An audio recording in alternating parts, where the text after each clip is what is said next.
Balance of Power, live from Washington, D.C. From Bloomberg's Washington, D.C. studios to our TV and radio audiences worldwide, welcome to Balance of Power. Alongside Kate Davidson, I'm Joe Matthew. Tonight, President Trump's retribution. It's not a list, but I think there'll be others. I mean, they're corrupt.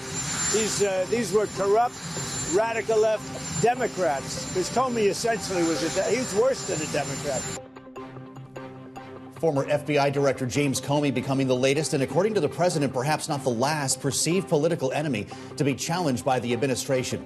The details of the indictment, Comey's response, and who else could be in the president's sights up ahead. Plus, just 4 days to go until a government shutdown. What, if any, progress is being made on a last-minute deal? And reporting tonight on how the federal workforce is preparing for mass firings amid threats from the White House when we speak to House Financial Services Committee Chairman French Hill coming up. Also tonight, just a day after the president declared TikTok sale ready, we've got new exclusive details. The information tonight on the deal to divest TikTok's U.S. operations, which would position Chinese parent company ByteDance to get about half the profit from the business, even after the sale. Bloomberg's reporting on the arrangement is the latest twist in the transaction being orchestrated by President Trump. And as thousands of pro-Palestinian demonstrators marched in the streets of Manhattan protesting Israel's actions in Gaza, dozens of diplomats walked out of Benjamin Netanyahu's speech at the UN as he blasted Palestinian recognition. The events today and the words from the president as Iran rules out direct nuclear talks with the Trump administration. When we speak with Jeanne Harman, former Democratic congresswoman from California and former ranking member of the House Intelligence Committee. But we begin this evening with the impending government shutdown deadline now just 4 days away. The Trump administration is threatening to fire federal employees, as we've told you, rather than place them on furlough in what would be a further erosion of job security from a workforce that's already been rocked by budget cuts, layoffs. The administration's argument, furloughed workers were never necessary in the first place. Democrats saying those threats would break the law and vow to take it to court. Earlier today, on his way to the Ryder Cup in New York, President Trump called Democrats crazy, adding, quote, "If it has to be shut down, it'll have to be shut down." The response here from House Minority Leader Hakeem Jeffries. Why are you at a golf event right now and the government is 4 days away from closing? That's outrageous. And it speaks to the fact that these people, these extremists, they could care less about the health, the safety, and the economic well-being of the American people. They could care less. They're on vacation right now. I'm here in Washington, D.C., ready, willing, and able to sit down with any of them. Anytime, any place. We were ready to go to the White House and have this discussion in front of the American people. Donald Trump backed out. And so nothing has changed since we last met. Joining us now with his reaction, Republican Congressman French Hill of Arkansas, of course, chair of the House Financial Services Committee. Mr. Chairman, it's great to have you back on Bloomberg TV and radio. We can talk about the politics, and I'm sure we will, surrounding all of this, but I just want to ask you, as a voice of experience on Capitol Hill, what your gut check is here with 4 days to go. We're going to have a closed for business sign in front of the Washington Monument next week? Hey, Joe, it's great to be with you and Kate. It doesn't look good right now, but let me remind all your listeners, the reason that we're working in our districts today and not in Washington is because we passed a continuing resolution that's clean, that fully funds the federal government through November 21st with no hardcore agenda, one side or the other, with the support of the Appropriations Committee members, frankly, on the committee work. Both Susan Collins, the Appropriations Chair in the Senate, and Tom Cole from Oklahoma, the Appropriations Chair in the House, have done really good work. We've passed all 12 bills in our committees. Susan Collins has passed 3 of the appropriations bills across the Senate floor. We've passed 3 across the House floor. We just need a few more weeks to finish our work. And President Trump, House Republicans, Senate Republicans support just simply keeping the government open until Thanksgiving. Let's finish our work. And instead, we're having a fit by Minority Leader Jeffries and others about that's a bad thing. No, we have voted to open the government. It is Chuck Schumer and Hakeem Jeffries that have told their members not to support it. That's the problem. Well, of course, there's an ask by Democrats here to talk about extending ACA subsidies. I'm just wondering at this point, what's more likely in your view? If we're going to keep the government open, would it be a debate around extending these subsidies beyond the end of the year? Or might it be senators from states like Virginia and Maryland with a big population of federal workers who just don't want to go there, and they come to the Republican side and vote yes? Well, look, we had one Democrat in the Senate vote with the Senate Republicans, Fetterman of Pennsylvania. I think there's no winner in a government shutdown. And this is not the end of the negotiation. We're letting the committees continue to do their work, try to pass more bills across the House floor. The Democrats have full power of the ability to amend those bills and debate those bills in the Senate until November 21st, when we assume we'll set up a much more bipartisan, significant year-end conclusion to this. And we're just trying to pass as much across the floor as we can. That's why I believe that Mr. Schumer and my friend Hakeem Jeffries are premature in their wanting to shut the government down. I think it shows bad judgment on their part. And I hope members in their party that are in tougher districts or that are up for re-election will reconsider that. No one wants to be blamed for a government shutdown.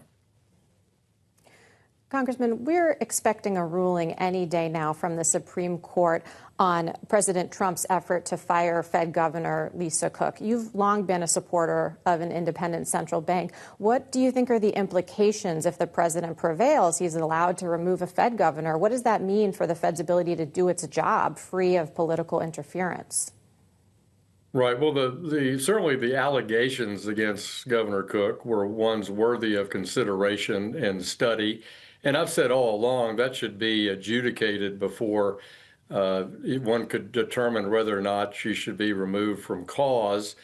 Let's see what the Supreme Court says. I believe in the past, looking at precedent, they've been fairly defensive of the Fed's prerogatives in the 1913 statute and the way it's structured as being independent. We're conducting full Fed oversight, as is the Senate. And I think that's the appropriate way to go. So let's see what the Supreme Court ends up saying.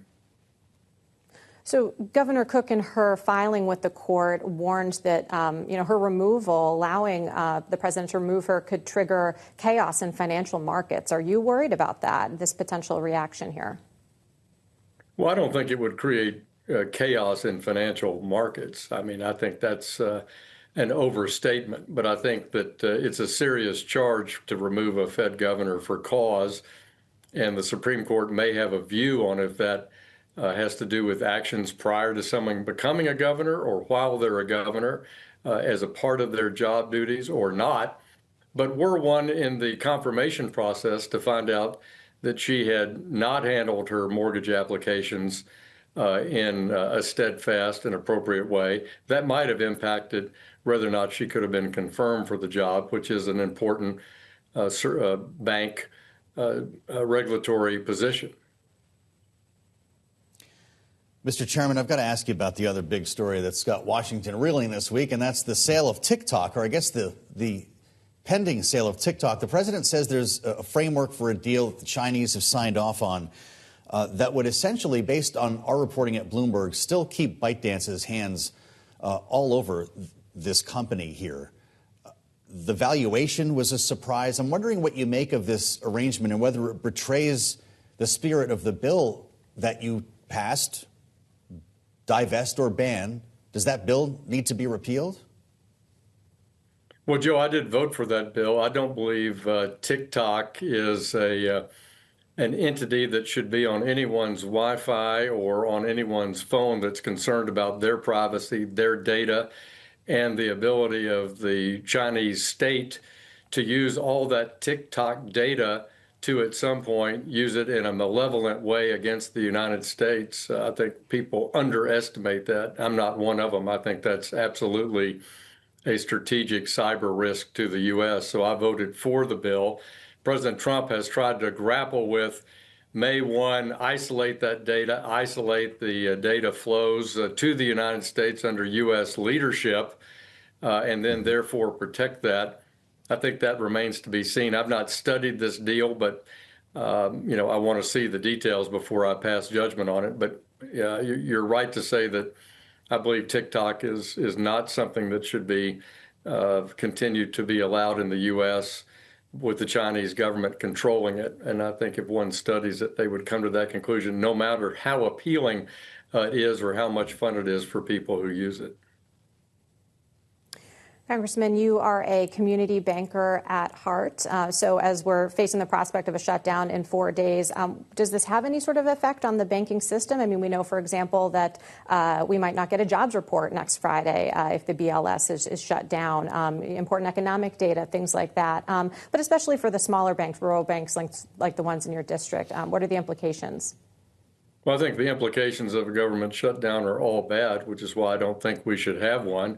I don't understand why Hakeem Jeffries would be picking some hypothetical issue of having health care for illegals in the country versus paying our troops or putting out a jobs report at the Bureau of Labor Statistics. I mean, I think you just gave it good examples of why we should keep the government opening and functioning.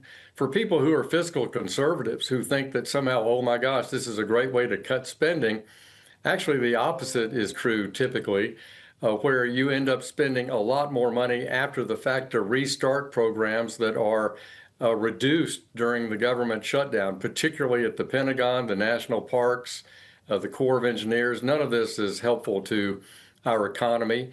And therefore, if our economy is weaker, obviously it has impact on our bankers. I think we should stay in session. We should pass the National Defense Authorization Bill conference report. We should do something to help our farmers here in Arkansas that are suffering. And none of that is helped by a government shutdown. And so that's why I think Mr. Jeffries, Mr. Schumer should simply agree to keeping the government open in a clean continuing resolution till November 21st. And let's keep talking about their priorities. We'll talk about our priorities. Republican Congressman French Hill of Arkansas. Mr. Chairman, thanks for the time. It's great to have you back. Great to be with you. Thanks, Joe. Great to see you, Kate. Have a good weekend. Yes, sir. Now to those exclusive details we were just discussing with the congressman on the pending sale of TikTok's U.S. operations. Bloomberg is learning the company's Chinese owner, ByteDance, will likely get about half the profit from the platform's U.S. operation, even after it sells majority ownership to a group of American investors. Those stakeholders have yet to be formally announced, and China still has yet to say whether it has in fact approved the deal after President Trump claimed that his Chinese counterpart Xi Jinping had given his blessing when they spoke last week. For the latest now, we turn to Bloomberg's Michael Shepard, who joins us live here in our Washington bureau. Shep, you've been all over this story, and I wonder your thoughts today on the role that ByteDance might further play in a post-sale U.S. TikTok and how that jives with the law that was passed that Congressman Hill signed. Well, you heard the chairman articulate those concerns very clearly. Congress had a clear expectation that there would be a severance between China and Beijing-based ByteDance and the new U.S. entity of TikTok once the deal was completed. The law requires ByteDance's stake in the new company to be diluted below 20%. And the deal that was outlined by the president yesterday would, in fact, do that. But there are so many other unknowns. And part of that is the revenue sharing information that we broke earlier today, and people familiar with the contours of the deal as it's taking shape say that a lot of this revenue, including from licensing of the algorithm to the new U.S. entity by ByteDance, would give the Chinese-based company a significant chunk of revenue, and perhaps more than the administration had been anticipating as it started heading down this road at the beginning of the year. So, Mike, one of the surprising things about this announcement was the valuation, and we heard from Vice President J.D. Vance on this yesterday. Let's take a listen. The company will be valued around $14 billion. We actually think this is a good deal for investors, but ultimately the investors are going to make the determination about what they want to invest in and what they think is a proper value. The most important thing is that it does protect Americans' data security. It ensures TikTok is still accessible. So this $14 billion was a lot lower than analysts expected. So, I mean, was it fair? What did you make of that? Well, it really caught our ear yesterday when we heard J.D. Vance say this in the Oval Office as the president was signing this agreement. And what caught our ear mainly was just the delta between what we have heard in the past.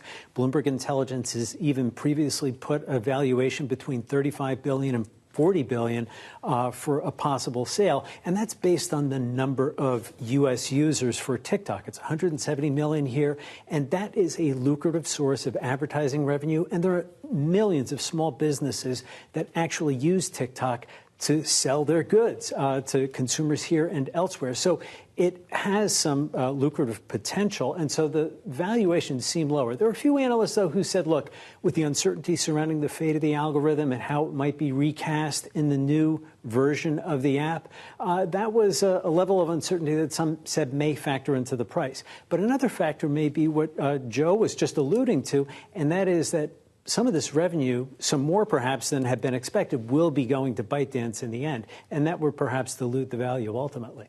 Bloomberg's Michael Shepard, thank you for being with us. Next, some clarity from the White House after President Trump's abrupt late-night announcement that starting October 1st, the U.S. will be imposing a 100% tariff on any branded or patented pharmaceutical products, unless companies are building manufacturing plants in America.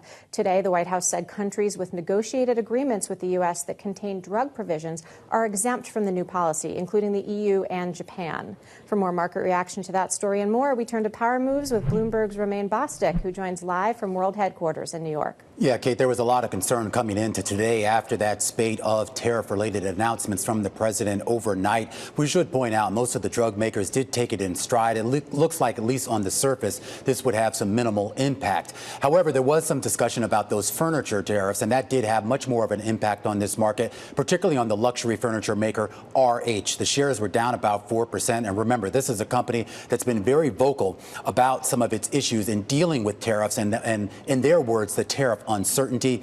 Of course, a big chunk of their goods are actually made overseas. They've been trying to onshore some of that, but there's only so much they can do. You saw investors a little bit concerned here about what that means going forward. On the whole, though, this was a market that did find its footing at the end of the week. On a weekly basis, all the major indices were in the red, but today you did see a poke into the green as a lot of people assessed the economic data from this morning, which seemed to reaffirm some of the economic data we had earlier this week, Joe and Kate, that the economy is still strong, people are still spending, and while inflation is still high, it is not re-accelerating, and that might help as we head into next week. Bloomberg's Romaine Bostick, Power Moves. Thank you, sir. Have a great weekend, Romaine. We'll see you back here next week. Coming up, as the UN General Assembly concludes in New York, we're going to take a look at the president's shift in position regarding the war in Ukraine. In conversation with Jeanne Harman, the former Democratic Congresswoman from California, is with us up ahead. First, former FBI Director James Comey charged with lying to Congress and obstruction. We'll discuss this latest legal development, the indictment with Nick Akerman, former Watergate prosecutor. Next, Balance of Power on Bloomberg TV and radio.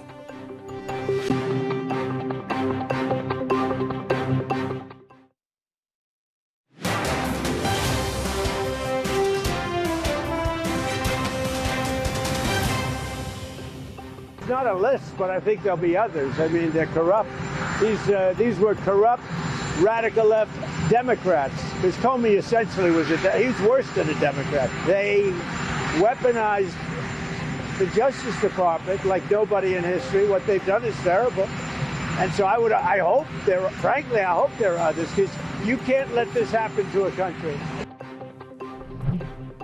It's Balance of Power on Bloomberg TV and radio alongside Kate Davidson. I'm Joe Matthew in Washington. Of course, President Trump earlier today as he was leaving town, commenting on James Comey, the former FBI director who was charged last evening with lying to Congress and obstruction related to testimony that he gave in 2020. This is the latest push from the Trump administration for legal action against the president's perceived political enemies. Joining us now with his reaction is Nick Akerman, former assistant U.S. attorney and former Watergate prosecutor. Hi, Nick. So let's just step back for a minute. The president has indicted James Comey, pretty remarkable moment. You've read the report. Does he have a case here? Let's just start with that. Absolutely not. There is no case. That's the problem with this whole case. The only evidence that they have, it all comes out of a leak that Andrew McCabe made to the Wall Street Journal, which initially, when it was investigated by the Inspector General for the Department of Justice, he said that Comey knew. Then he said he didn't know. Finally, he said he didn't know. It went back and forth. There is no way that this individual is going to make a credible witness against Comey. In fact, I would be shocked if he would even testify in this case, because if I were him, I would be taking the Fifth Amendment because Trump is not too happy with McCabe. So I think either way you cut it, any prosecutor worth his salt has to decide whether or not he can get a conviction beyond a reasonable doubt. Here, there just is no there. There's no way they could convict anybody here. And unfortunately, Donald Trump brought in an insurance lawyer to take care of this, while everybody else in that office basically said there was no case there. Well, you know, we heard from James Comey pretty shortly after the indictment dropped yesterday. He got on social media, put a video on Instagram. Let's give our listeners and viewers a sense of his reaction. We'll have you respond. My family and I have known for years that there are costs to standing up to Donald Trump, but we couldn't imagine ourselves living any other way. We will not live on our knees, and you shouldn't either. Somebody that I love dearly recently said that fear is the tool of a tyrant, and she's right. But I'm not afraid, and I hope you're not either. My heart is broken for the Department of Justice, but I have great confidence in the federal judicial system, and I'm innocent. So let's have a trial and keep the faith. So let's have a trial, Nick Akerman. Can a case go to trial without a prosecuting attorney? If it does, do you think that the case gets thrown out? Well, I think the case will get thrown out at some point. I think that's a good question. Who is going to prosecute this case? The only person who even signed off on that indictment is Lindsay Halligan, who has never appeared before a grand jury in her life. She's an insurance lawyer. I mean, she should know about risk, because the risk to her here is enormous. She could wind up in the same position as Rudy Giuliani in the prosecutor's hall of shame and be basically her license lifted and be disbarred. I mean, there's real risk to lawyers who take on this case.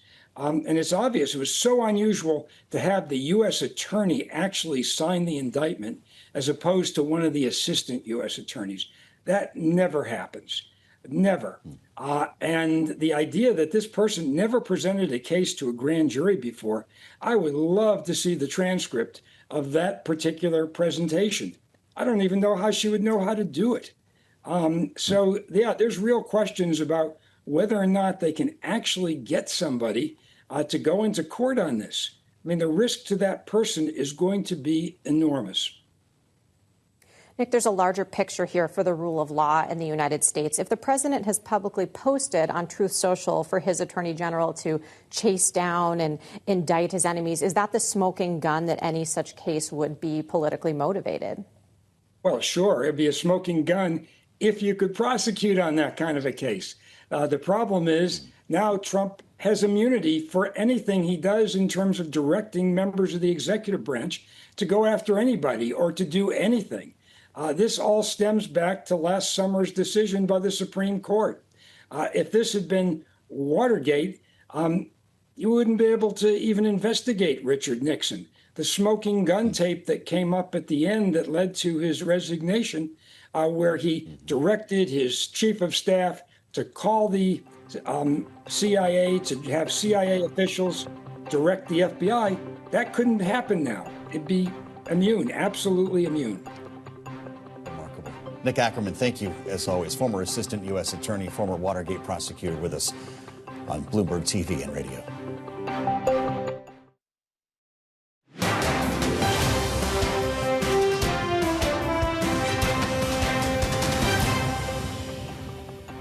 This is Balance of Power on Bloomberg TV and radio. Alongside Kate Davidson, I'm Joe Matthew. Some of the stories we're watching in today's Power Brief.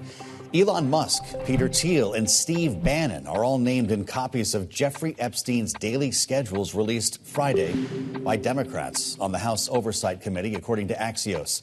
The schedules at one point make reference to Musk flying to a, quote, island in 2014, with Thiel and Bannon both having dining engagements with Epstein. According to Axios, the committee plans to release unredacted calendars, call logs, and cash ledgers. from Epstein once victims' names are redacted. The disclosure comes just a day after Bloomberg exclusively reported emails that revealed the extent of Epstein's support network as authorities closed in. The Food and Drug Administration has initiated the process for a label change to products containing acetaminophen following President Trump's warning that the ingredient may be linked to autism when used by pregnant mothers. Tylenol maker Kenvue is expected to formally dispute the agency's action, though the process is reliant on how the FDA decides to relabel the products and whether this will apply to prescription medications as well as over-the-counter ones. Industry watchers say Kenvue may go beyond the administrative dispute process and challenge the decision in court due to their previous statement outright refusing any proven link between acetaminophen and autism. Democratic Congresswoman and New Jersey gubernatorial candidate Mikey Sherrill is being joined by Democratic leaders in calling for an investigation into what they claim was a politically motivated leak of Sherrill's unredacted military service records. It comes after the National Personnel Records Center, part of the National Archives, released Sherrill's full military file with only minor redactions following a Freedom of Information Act request from an ally of Sherrill's political opponent, Jack Citarelli. It included her social security number and address. House Minority Leader Hakeem Jeffries is calling the leak, which included Sherrill's social security number and other personal details, outrageous. The war in Ukraine, of course, a major topic of discussion during this week's UN General Assembly. Here's President Trump and Ukrainian President Zelensky earlier this week during their speeches to fellow world leaders. The United Nations is funding an assault on Western countries. Both the immigration and their suicidal energy ideas will be the death of Western Europe. Your countries are going to hell. Even during bloodshed, there isn't a single international institution that can truly stop it. That's how weak these institutions have become. What can Sudan or Somalia or Palestine or any other people living through war really expect from the UN or the global system? Joining us now from World Headquarters in New York to walk us through this week's events is Bloomberg's Eric Martin. Eric, between the president's remarks and the UN meeting on Ukraine, Gaza, and more, what are the highlights of this week? Well, Kate, this was really a week in which we saw, despite these criticisms, a underlining of the UN's relevance. Again, these conversations happening, of course, here on the UN 80th anniversary of its founding, and really fascinating in terms of seeing the second anniversary of second UN General Assembly, where we've had both of these conflicts in play, the war in Ukraine and the war in Gaza, and really stark differences between the positions that the countries involved find themselves in. Ukraine finds most of the world on its side, particularly Western Europe, in backing Ukraine, standing up to Vladimir Putin's aggression and the Russian invasion, including with the latest incursion of Russian drones into the territory of Poland and some other European nations, other NATO nations, but then also seeing the countries isolating much of Western Europe and much of the G7 and just the most important countries globally, isolating Israel in terms of recognizing a Palestinian state, going against and speaking out against the continuation of the Israeli operations, military operations in Gaza, criticizing the scope of those operations. So two contrasting positions that that the major countries in these wars find themselves in. All right, Eric, thank you for being there for us. Bloomberg's Eric Martin spending the week covering the UNGA, the General Assembly that is just wrapping. Joining us now with her analysis and reaction to this week's UN General Assembly is Jeanne Harman, the former Democratic Congresswoman from California, former ranking member of the House Intel Committee, with us in person. A rare appearance in our studio, and it's wonderful to see you. I'm not sure where to start here. Why don't we start with Israel? Because this happened today as Benjamin Netanyahu basically addressed an empty room. There was a big walkout. Muslim nations, his counterparts from several African countries, some European countries walked out. How isolated is he right now? I think he's very isolated. Even Donald Trump has now called on him not to annex the West Bank. Yeah. Let's see if he follows through on that. But Bibi Netanyahu can't take yes for an answer. He had a great summer. He eliminated, or at least reduced, the threat from, as he put it, seven groups surrounding Israel, calling for the elimination of Israel. And his Strategic bombing and other efforts in Iran were very successful, followed by our effort. We didn't obliterate let's go there, the nuclear capacity of Iran, but we certainly have set Iran back. That would have been the time for Bibi Netanyahu to say, great, I'm now going to enter into a deal. The U.S. has been proposing something that might work, which is an immediate release of the hostages, a ceasefire, and some form of temporary technocratic government in Gaza with a path to two states. Not two states now. I don't support that. I don't see what governance there would be, but a path to two states over time, which would ensure Israel's long-term security. I don't see how what he is doing is going to achieve that. Ukraine, obviously another big topic of conversation this week. Should the U.S. send Ukraine Tomahawks? Will that end the war? Well, I think the thing that will end the war is all of the above. Whatever kind of equipment, especially long-range equipment like ATACMS. And I hear that Ukraine has figured out how to make its own ATACMS, these long-range cruise missiles. Amazing. They're probably the most creative defense industrial base in the world at the moment. But we have to do all of that, plus cutting off Russia's financial aid. Not just secondary sanctions, but Europe is now talking about not just using the interest on the seized Russian assets, but borrowing against those assets, which would generate a lot of money. And I think all of that will put pressure on Putin that he absolutely can't turn away from. We've seen a series of Article 4 violations that you're well aware of, from Poland to Estonia and a few in between. And there is a new message from European nations, endorsed apparently by Donald Trump, although we're not going to take part in this, that they will shoot down Russian jets that violate their airspace. Has Article 4 somehow become Article 5? Is that the right move? Shooting down drones, yes. Okay. Shooting down jets with humans in them, people in the cockpit, I think might accomplish that little move from Article 4 to Article 5. Yeah. And I'm not sure whether that's what NATO really wants, and I'm sure Donald Trump doesn't want that. We're part of the Article 5 obligation. And to remind, the only time it's ever been invoked was after 9/11 to help us. And so let's be grateful for what NATO was and has become. It's much a stronger force, thanks in part to pressure from Donald Trump. The Wall Street Journal reported today that Tony Blair, the former Prime Minister of the UK and someone that you must know well, is the president's first choice for the Gaza rebuilding effort, dubbed the Gaza International Transition Authority. Is he the right choice? And is there a worry that we're putting the cart before the horse here? Well, I read that. I haven't seen it reported anywhere else, so I don't know if it's actually true. I think he's impressive, and he has a lot of experience in the Middle East. He did do that for a time, and he's a respected former world leader. I like the fact that he comes from the UK. That brings more heft into this picture. Last I looked, he was at the UN with Arnold Schwarzenegger talking about the environment, but hey, he's got more capability, can do two things at once. But I think the notion that some international figure would be there, plus a more regional force, a two-layered governance structure, not including Hamas, not including the Palestinian Authority, is progress, especially if it follows the immediate release of the hostages and a ceasefire. There's new reporting about something that's taking place as we consider security in the Middle East, Jane. Something taking place at Pickaxe Mountain inside Iran, not far from Natanz. Increasing construction at a mysterious underground site in the months since we attacked Natanz and the other site that's deep underground, Fordo. This is apparently even deeper. We don't know what they're doing there.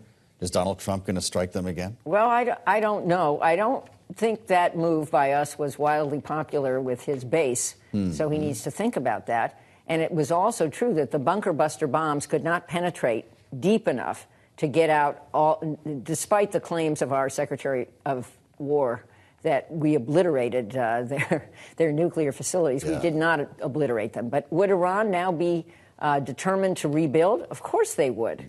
And, oh, by the way, North Korea watching this is not going to give up its nukes either. And so I'm not surprised to hear this. I doubt I don't know what the U.S. will do. Iran still poses a threat, although I think the first move has to be to settle out this mess in Gaza and get the whole Sunni Arab group on one page and hopefully in some kind of a reasonable arrangement with Israel. And by the way, a very impressive leader who was at the UN is this new head of Syria.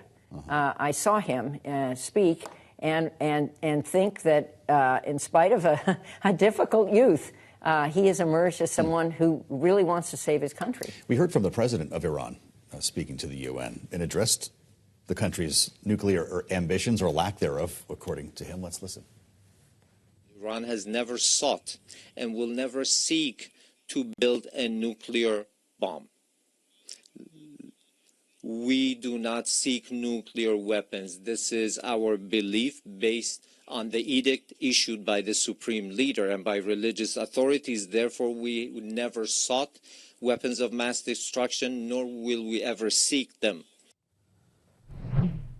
Seems like a familiar movie, but could that be true if they're tunneling under Pickaxe Mountain? Well, it sounds to me like they're rebuilding what they lost, and they already had nuclear weapons-grade materials to put together. They are not at breakout, meaning they haven't put everything together to build the wedding cake, but just saying that they could, and maybe they won't. I like that piece about religious beliefs. That is encouraging. Maybe that's true. We heard some pretty remarkable words from the president in his address to the UN this week. He really took the international body to task for their performance around immigration, other issues. Do you think the international community is up to the task of resolving these hot wars in Gaza and Ukraine? Well, not yet. But I think the president's words were not that encouraging, certainly about the UN or about partners and allies. Again, I think if that dream of a united nation could be renewed and the world came together, it would be easier to end these wars. But at the moment, they're not ending. And Donald Trump's claims that he has ended 6 wars, I think, are good ideas, but maybe not yet fulfilled. And, by the way, the Nobel Peace Prize, which he is seeking, is awarded in Europe. And I'm not sure he gave the friendliest impression to the leaders of Europe this week. Jeanne Harman, former Democratic Congresswoman from California and former ranking member of the House Intel Committee. Thanks so much for joining us. Coming up, we'll continue our conversation about the indictment of former FBI Director James Comey with our political panel next on Balance of Power on Bloomberg TV and radio.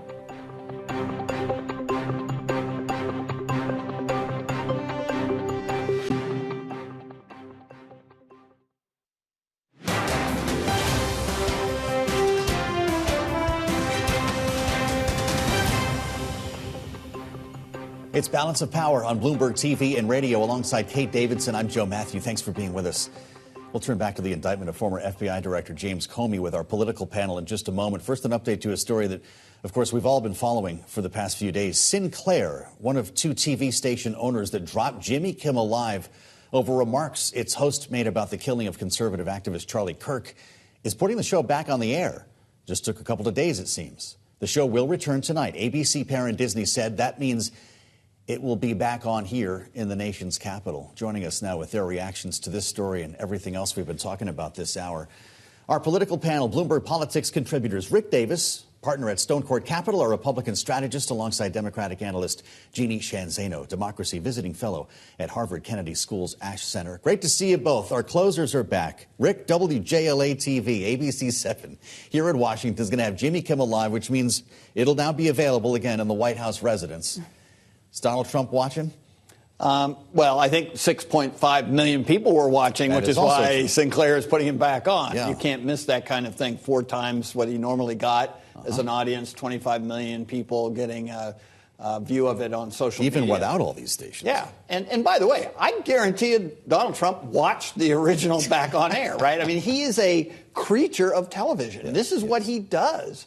And he thrives off of it. So the idea that he didn't see the Kimmel return, I guarantee you one of those 6.5 was President Jeanne, it sort of seemed like Jimmy Kimmel's fate was sealed here, and now is this over? I mean, what will the ratings determine his fate in a way? Yeah, I mean, and what ratings, as Rick just said, Kate, like over 6 million. Some people are saying that when Donald Trump tried to cancel Jimmy Kimmel, he backfired, or it backfired bigly. So that's what I'm going to say, Kate. Not a good show for Donald Trump. And I don't think he will stop trying to cancel people he doesn't like. I think he will continue. But I think this is a reminder to him about the effect it has. And fascinating, Sinclair said it got nothing in its negotiations with ABC, that it's putting him back on the air presumably because of the ratings. Well, the president has had a lot on his mind, not just Jimmy Kimmel, but also the former FBI director. We've talked to you about the indictment of James Comey. And earlier today, I had a chance to speak with the former congressman and now Attorney General of Minnesota. Listen to what Attorney General Ellison had to say. This is Keith Ellison and his reaction as an Attorney General to the veracity of this case. It's not something that is a result of an investigation by trained prosecutors looking for the truth. It has all the hallmarks of just a vindictive prosecution. And I think that it appears to me that if you believe the people who actually dug into the case, that it's thin when it comes to evidence. And I think Mr. Comey has every reason to be confident. We want to hear from both of you on this. Rick, this is being framed as a Rubicon crossing moment. Is that true? Yeah, I think that you can argue that this is an example where justice is not blind anymore, right? That patches up and it's got its eye on Donald Trump. That's a problem. And so I do think it's a problem. I think anybody who thinks that they're safe from prosecution, Donald Trump's made mention of quite a few people that he would like to see prosecuted. I can't imagine a scenario where that now doesn't happen, right? That the Band-Aid is ripped off, and now we have an open wound at the Justice Department. And I think that's what we can expect in the future. Jeanne, do you agree on the significance here? I mean, we saw President Trump fire a Fed governor, a few weeks ago, or try to, which certainly once seemed unthinkable. Absolutely. I think we are seeing a shattering of norms across the board. I was just thinking, you go back to the Eric Adams case, like in this case, you had career civil servants and prosecutors, even very conservative people who said, I am not going to be a part of this. And they left the Justice Department. And of course, we saw that again in this case. And Donald Trump does not care. So I do think we have crossed a Rubicon. And I do think there's more to come. And I don't even have to make that up, because today Donald Trump said, yeah, there's more to come. He's going to keep pushing this boundary. And that's a really devastating reality for Americans. There's so much to talk about. It's almost a lightning round tonight, because the president is also addressing the matter of a possible government shutdown. We're just 4 days away here. He was, of course, up at the Ryder Cup today, but he was asked about it, talked about it on his way to the golf tournament. Let's listen. We'll continue to talk to the Democrats, but I think you could very well end up with a closed country for a period of time, and we'll take care of the military, we'll take care of Social Security, we'll take care of the things that we have to take care of. That obviously wasn't from today, but he did speak to this issue today and suggested that, in fact, we are likely to be shutting down on Wednesday. You've been through a lot of these, Rick. If we're sitting here on a Friday and nobody's talking, is it a sure thing? Yeah, midnight Tuesday, I think you can expect a government shutdown. Now, how long that lasts is going to be the tell, right? I mean, I think there's a relative certainty now that the shutdown is going to occur, and the question is going to be whether or not the Democrats, because I really don't see this happening any other way, say, you know what, we're going to put the country ahead of our needs, specific policy needs that they have to get a clean CR done and get the government back to working, and then prosecute their arguments. Because at the end of the day, it doesn't do the Democrats, I think, any political value by being potentially the holdout in getting a deal, right? And their argument will be just on their side. We want what we want in order to give you votes. But the American public will see that as sort of, political extortion, right? And when you have Republicans in power and you only need 6 Democrats to make the entire government work again, I can't imagine how much pressure is going to be on those 6 Democrats. Wow. Jeanne, if we do go into shutdown starting at midnight on Tuesday, what do you see as sort of the pain points over the coming days or maybe weeks that could, force the two sides to break the logjam here? I think in terms of pain points, the memo that was released yesterday was devastating because the administration is not just talking about furloughs. Well, people will get back pay when they return, but they're talking about mass layoffs. And this whole notion of rift, reduction in force, and those layoffs occurring amongst people in departments and agencies that are not aligned with Donald Trump's vision, that is a very scary proposition. And that's why I think this is a very tough call for the Democrats to hold the line on this, but I'm not sure, given their base, that they have a choice. And, my hope would be that in the short term, the two sides come together and they decide enough is enough and they reopen the government and start making a budget. But the reality is once this government shuts down, a lot of discretion in the White House and with Russ vote on reopening. So I think this could be a lot more of a painful shutdown than we've seen in the past. Most people say they're not painful, but I think it could be painful this time. Well, the longer it gets, I guess the more promise there is of pain. There were Democrats in the House hearing from the White House when the CR was up for a vote on the House side. Are senators like Tim Kaine, Mark Warner, Chris Van Hollen in the states that have very large numbers of federal workers getting the pressure play from the White House right now? Who's getting the phone call this weekend? Yeah, look, I think that the White House is probably using every lever it has politically to put pressure on not just the delegations that ring Washington, D.C., but also, senators from states who are up for re-election, where Donald Trump, did well. And they're going to be seen as obstructionists, and they're going to be worried about how this is going to affect them politically, regardless of what Chuck Schumer says, right? I mean, the one thing you have to understand about senators, they have the ability to make a change by their one vote. And so they're not used to taking orders from leadership very well. So as much as this looks like Schumer's in charge, each of those individuals are making a calculation right now as to whether they walk down there on Tuesday and tell the Republican leadership, I'm in. And frankly, I can't imagine a better scenario than let this moment pass. And not shut down the government and then prosecute your issues. I think that is a legitimate option for Democrats. Rick Davis and Jeanne Zaino, thank you for being with us. To learn more about all these stories and more, make sure to check out the Washington Edition newsletter on the terminal and online. Stay with us for a new edition of Wall Street Week with David Weston. Have a great weekend. This is Bloomberg.